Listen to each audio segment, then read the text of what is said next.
Dewan Perwakilan Rakyat periode 2019-2024 menggelar rapat paripurna terakhir hari ini di gedung DPR MPR Senayan, Jakarta. Hari ini menjadi hari kerja terakhir bagi anggota DPR periode 2019-2024 dan besok para anggota DPR terpilih akan dilantik di gedung DPR MPR. Untuk mengetahui persiapan pelantikan anggota DPR terpilih besok sudah bergabung bersama kami jurnalis Kompas TV, Niputu Trisnanda. Selamat petang, Putu. Bagaimana persiapan jelang pelantikan anggota DPR terpilih besok, Putu? Ya, selamat petang Ibrahim dan juga saudara. Persiapannya tentu saja DPR ini sudah bersolek. Kalau kita lihat bagaimana kompleks Parlemen Senayan ini sudah mulai dihias, gladi resik juga tadi sudah dilakukan sekitar pukul 3 sore. Kemudian juga para undangan ini dan tamu-tamu ini juga sudah dikirimkan, dilayangkan surat-suratnya untuk hadir. Salah satunya juga yang sudah mengkonfirmasi akan hadir tentu saja ada Presiden Republik Indonesia Joko Widodo beserta dengan wakilnya, dan akan ada Ketua Mahkamah Agung yang nantinya akan memimpin dan memandu jalannya proses pembacaan sumpah dan janji baik untuk anggota DPR, MPR dan juga DPD.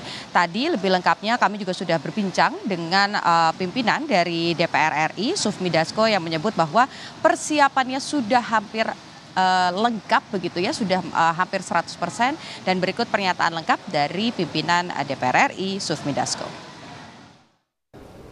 Sejauh ini pelantikan besok kalau kami cek sudah dalam tahap 95% dan tinggal merapikan yang belum rapi, tapi pada prinsipnya insya Allah semua besok akan berjalan dengan baik dan lancar. Demikian.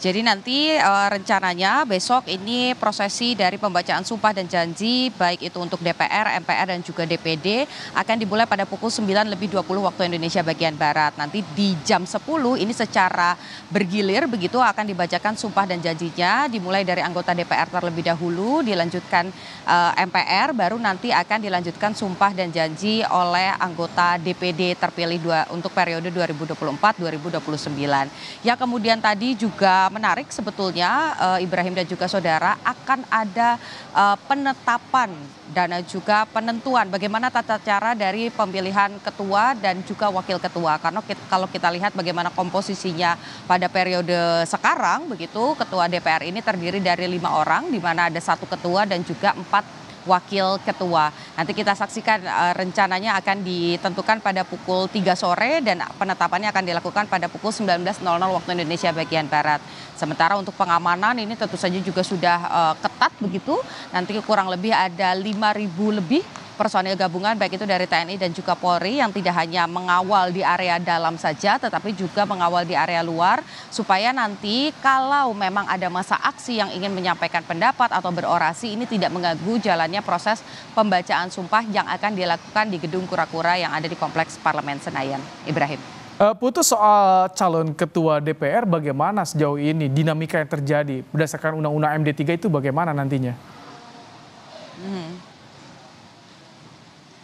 Ya, rasa-rasanya sudah ada angin segar atau lampu hijau, karena kalau kemarin ini sempat ada perdebatan, ada gonjang-ganjing katanya Undang-Undang MD3 terkait dengan penentuan pimpinan ketua DPR ini akan diubah atau direvisi, tapi tidak ada perubahan sama sekali karena tadi sudah dipastikan juga oleh Sufmi Dasko bahwa MD3 tidak berubah, masih sama bunyinya bahwa nanti posisi ketua DPR ini akan diisi oleh perwakilan dari partai politik yang mendapatkan suara terbanyak pada saat kemarin pemilu serentak begitu ya.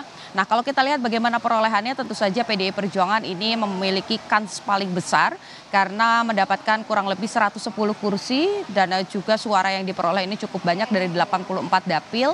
Kemudian di posisi kedua itu juga ada Partai Golkar, kemudian ada Gerindra, ada juga beberapa partai lain seperti misalnya Nasdem, PKB dan juga PKS ini berurutan ke bawah begitu.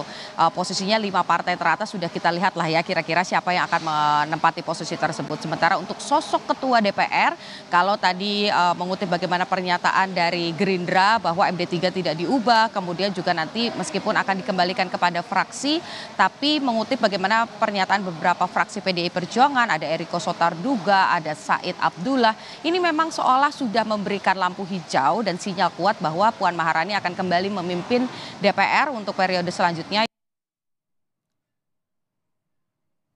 Tapi lagi-lagi kita tidak boleh mendahului keputusan karena nanti akan ditetapkan pada jam 19.00 waktu akan dibacakan siapa ketua DPR-nya. Tapi yang pasti rasa-rasanya sih Puan Maharani akan kembali duduk sebagai ketua DPR RI periode 2024-2029, Ibrahim.